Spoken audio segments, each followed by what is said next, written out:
Ecclesiastes chapter 1. Here is a slightly rewritten version of the passage. The words of the preacher, the son of David, who reigned in Jerusalem. Vanity of vanities, says the preacher. Vanity of vanities, all is vanity. What gain does a person have from all their toil under the sun? One generation passes away, and another generation comes, but the earth remains forever. The sun rises, and the sun sets, and hurries back to the place where it rises. The wind goes toward the south and turns around to the north. It whirls about continually, and the wind returns again in its circuits. All the rivers flow into the sea, yet the sea is not full. To the place where the rivers come, they flow again. Everything is full of wearisome toil. Man cannot express it. The eye is not satisfied with seeing, nor the ear filled with hearing. What has been is what will be, and what has been done is what will be done, and there is nothing new under the sun. Is there a thing of which it is said, "See, this is new"? It has been already, in the ages before us. There is no remembrance of former things, nor will there be any remembrance of later things yet to be among those who come after. I, the preacher, was king over Israel in Jerusalem. I applied my heart to seek and to search out by wisdom all that is done under heaven. It is an unhappy business that God has given to the children of man to be busy with. I have seen everything that is done under the sun, and behold, all is vanity and a striving after wind. What is crooked cannot be made straight, and what is lacking cannot be counted. I said in my heart, I have acquired great wisdom, surpassing all who were over Jerusalem before me, and my heart has had great experience of wisdom and knowledge. And I applied my heart to know wisdom and to know madness and folly. I perceive that this also is but a striving after wind. For in much wisdom is much vexation, and he who increases knowledge increases sorrow.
Ecclesiastes chapter 3. To everything, there is a season and a time for every purpose under heaven. A time to be born and a time to die, a time to plant and a time to uproot what is planted. A time to kill and a time to heal, a time to break down and a time to build up. A time to weep and a time to laugh, a time to mourn and a time to dance. A time to cast away stones and a time to gather stones together. A time to embrace and a time to refrain from embracing. A time to gain and a time to lose, a time to keep and a time to cast away. A time to tear apart and a time to sow, a time to keep silence and a time to speak. A time to love and a time to hate, a time for war and a time for peace. What profit does one gain from the toil in which they labor? I have observed the task that God has given to the sons of men to be exercised in. He has made everything beautiful in its time, also, He has placed eternity in their hearts, yet no one can fathom the work God does from beginning to end. I know that nothing is better for them than to rejoice and do good in their lives, and also that everyone should eat and drink and take pleasure in all their labor. It is the gift of God. I know that everything God does will remain forever. Nothing can be added to it or taken from it. God does this so that men will fear Him. That which has been is what will be, and that which is done is what will be done, and there is nothing new under the sun.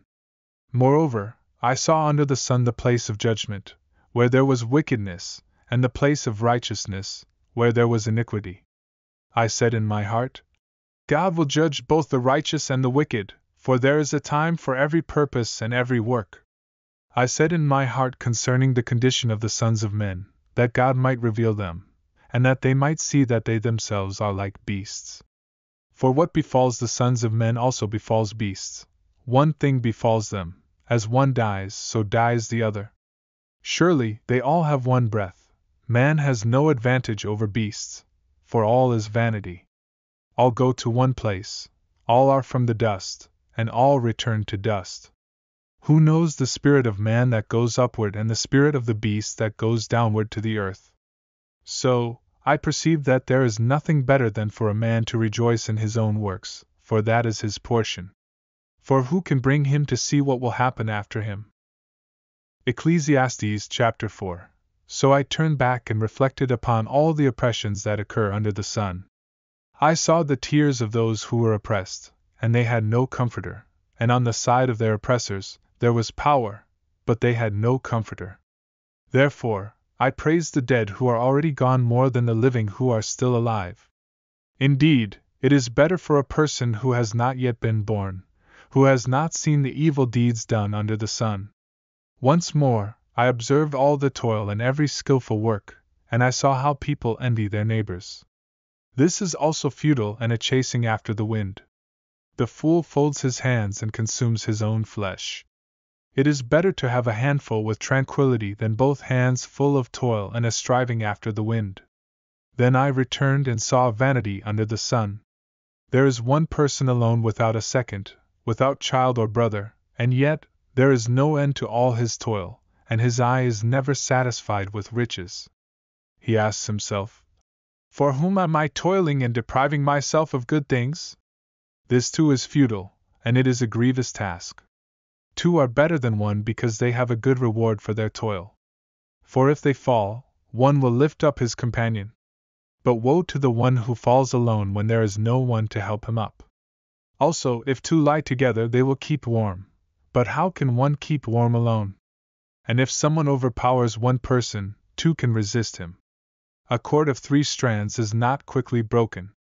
It is better to be a poor but wise child than an old and foolish king who no longer listens to advice. For from prison he comes to reign, even though he was born poor in his kingdom. I observed all the living who walk under the sun, along with the successor who will rise up in his place.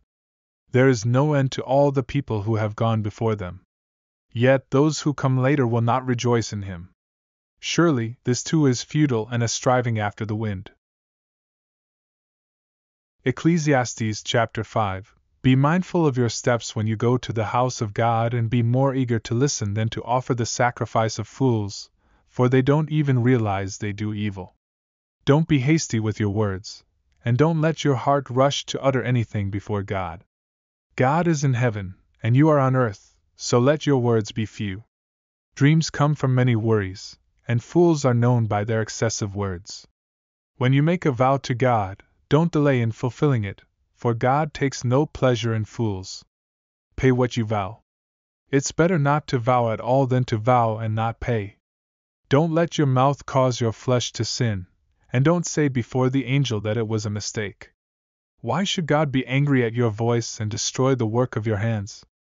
In the multitude of dreams and many words, there are also many vanities. Fear God.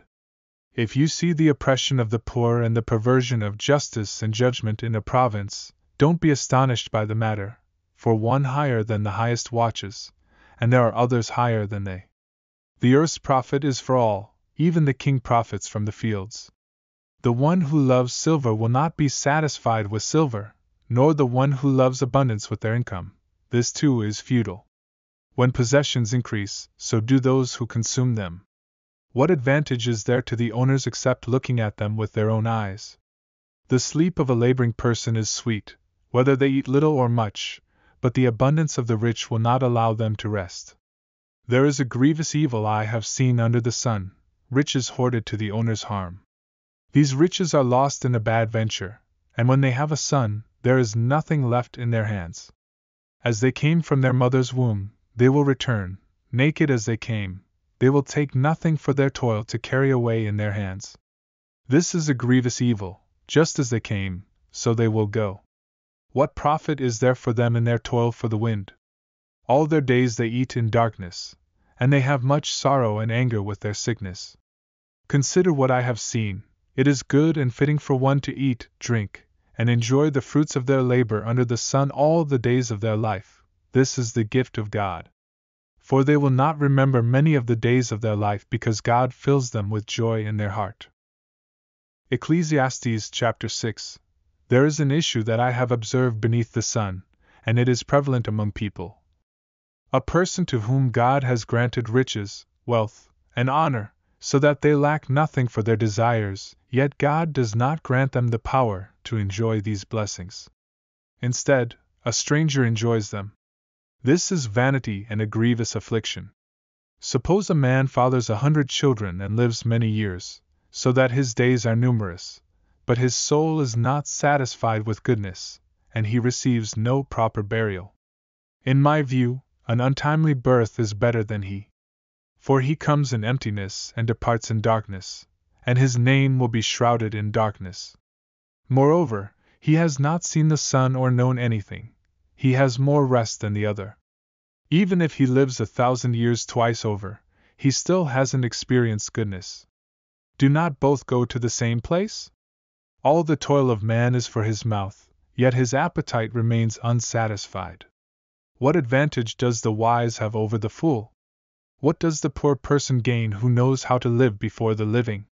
The sight of the eyes is better than the roaming of desire. This too is futile and a pursuit of wind. Whatever has happened has already been named, and it is known that this is man.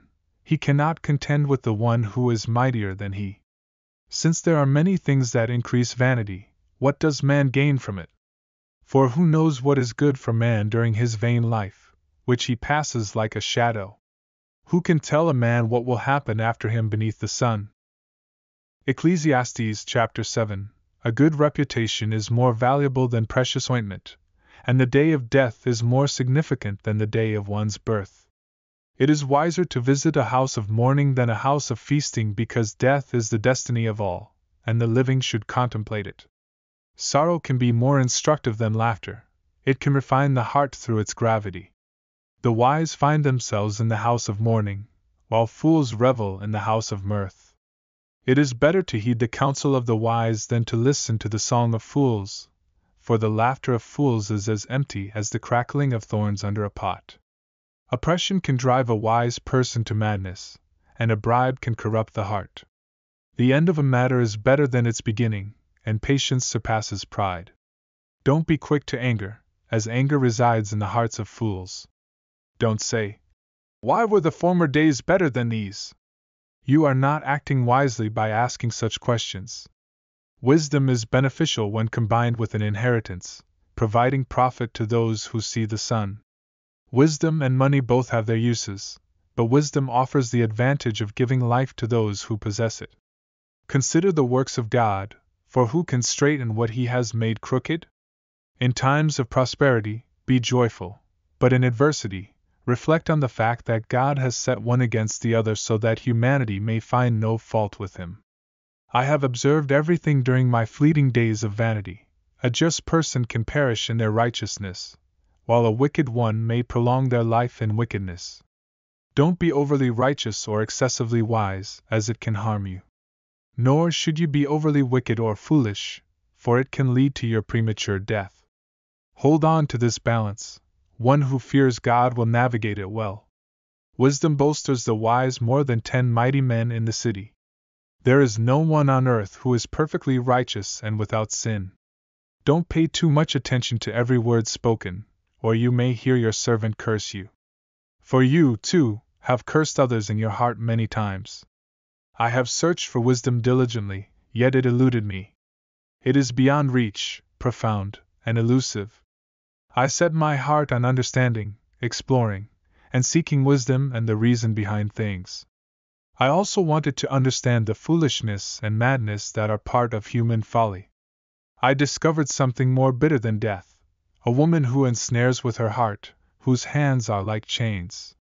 Those who please God will escape her, but sinners will be ensnared by her.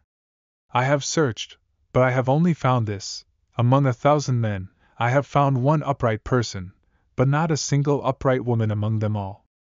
This is what I have determined: God made man upright, but they have sought out many schemes. Ecclesiastes chapter 8. Who is like the wise person, and who understands the interpretation of things? A person's wisdom brightens their face, and changes the expression on their face. I advise you to obey the king's command, and remember your oath to God. Do not rush to leave the king's presence. Do not stand in rebellion, for the king does whatever pleases him. Where the king's word is spoken, there is authority, and who can question him, saying, "What are you doing?" Those who keep the commandment will not experience harm, and a wise person's heart discerns both the right time and judgment. Because there is a time and judgment for every matter, human misery is great. No one knows what the future holds, and who can tell when it will come? No one has power over the spirit to retain it, and no one has power over the day of death.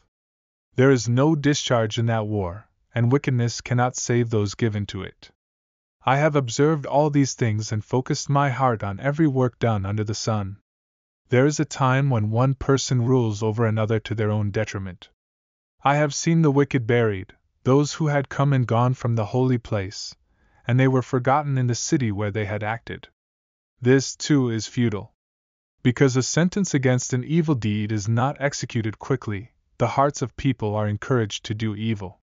Although a sinner may commit 100 crimes and still live a long life, I know that it will go well for those who fear God, those who stand in awe before Him. But it will not go well for the wicked, and their days will be like a shadow, because they do not fear God. There is an injustice done on the earth. Sometimes, righteous people receive the same treatment as the wicked, and wicked people receive the same treatment as the righteous. I said that this, too, is futile.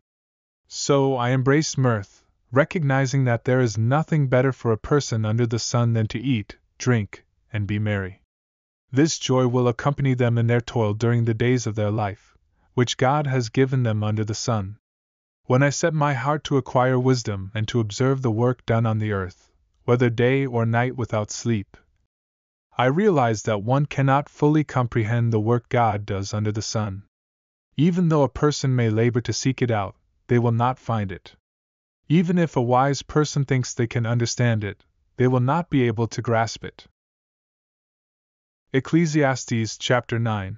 I pondered all of this deeply in my heart to make it clear that the righteous and the wise, along with their deeds, are in the hand of God. No one can know whether they will experience love or hatred based on what lies ahead. All things come to everyone alike. The same fate awaits the righteous and the wicked, the good and the unclean, those who offer sacrifices and those who do not. The same fate awaits the one who takes oaths and the one who fears oaths. This is a grievous evil among all that happens under the sun. There is one destiny for all. Moreover, the hearts of mankind are full of evil, and madness resides in their hearts throughout their lives. Afterward, they go to the dead. For those who are alive, there is hope because a living dog is better than a dead lion. The living are aware that they will die, but the dead are conscious of nothing. They no longer have any reward, and even their memory has perished. Their love, hatred, and envy have also disappeared, and they no longer have a share in anything done under the sun. So go, eat your bread with joy, and drink your wine with a cheerful heart, for God has already accepted your deeds.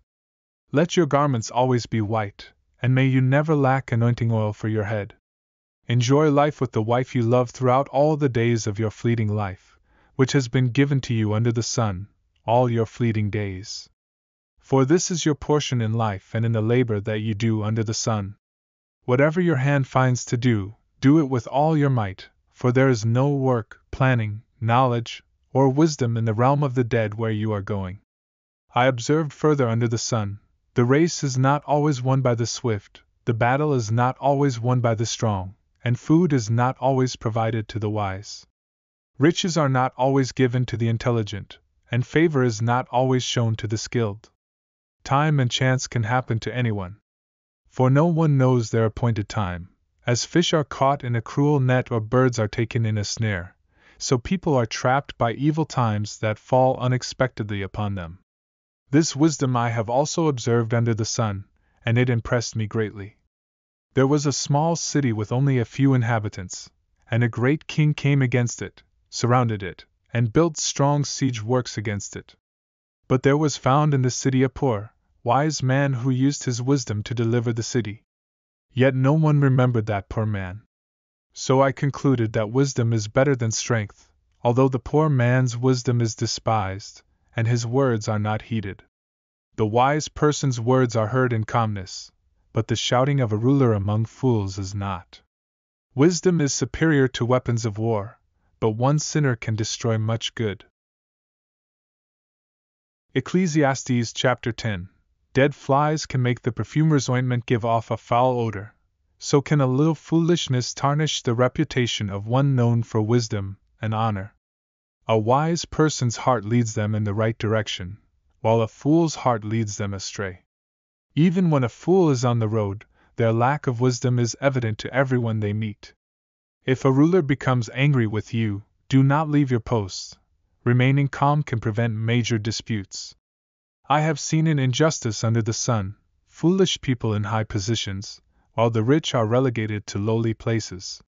I've observed servants riding on horseback while princes walk as if they were servants. Those who dig pits may fall into them, and those who break through walls may be bitten by snakes. Those who move stones may be injured by them, and those who split wood may be endangered. If the blade is dull and one doesn't sharpen it, more effort is required, but wisdom makes tasks easier. Even without a serpent charmer, a snake may bite. Likewise, a babbler is equally problematic. The words of a wise person are gracious, but a fool's lips can lead to his own destruction. A fool starts with foolishness and ends up in reckless madness. A fool talks endlessly, never knowing what will happen to him, or what will happen after he is gone. Foolish labor exhausts everyone because they don't even know the way to the city. Woe to a land whose king is a youth, and whose princes feast in the morning. Blessed is a land whose king is from noble birth, and whose princes dine at the proper time, for strength rather than drunkenness. Through laziness, the house falls into disrepair, and with idle hands, the house springs leaks.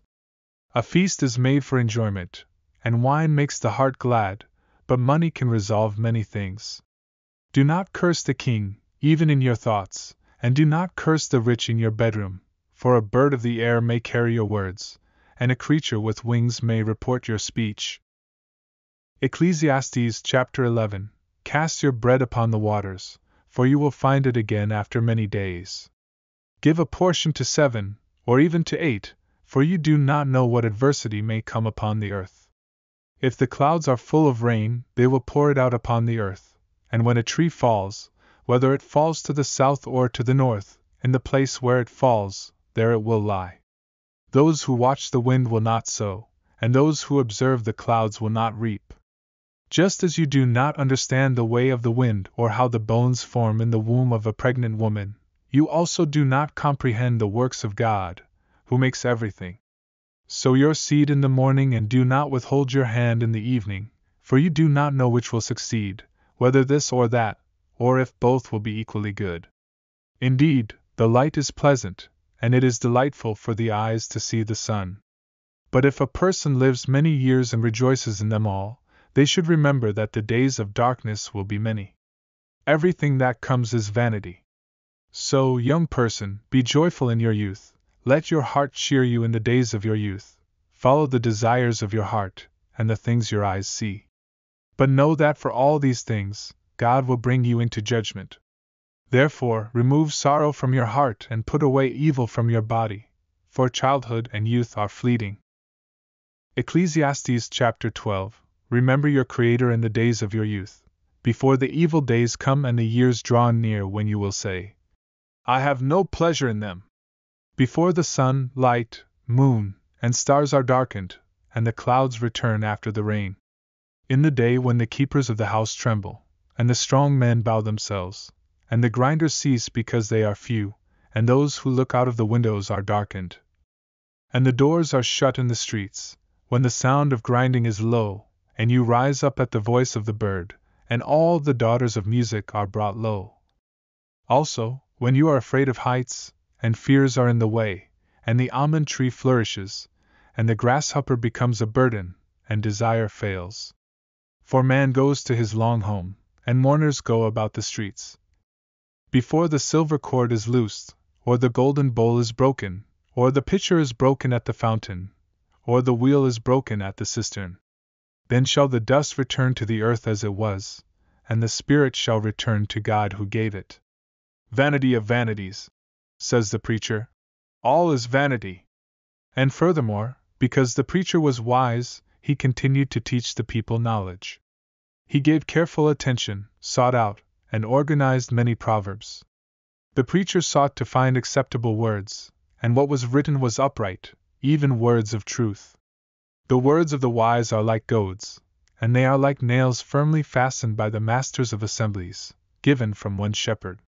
And further, my son, be admonished by these, of making many books there is no end, and much study is a weariness of the flesh. Let us hear the conclusion of the whole matter. Fear God and keep His commandments, for this is the whole duty of humanity. For God will bring every work into judgment, including every secret thing, whether it is good or evil.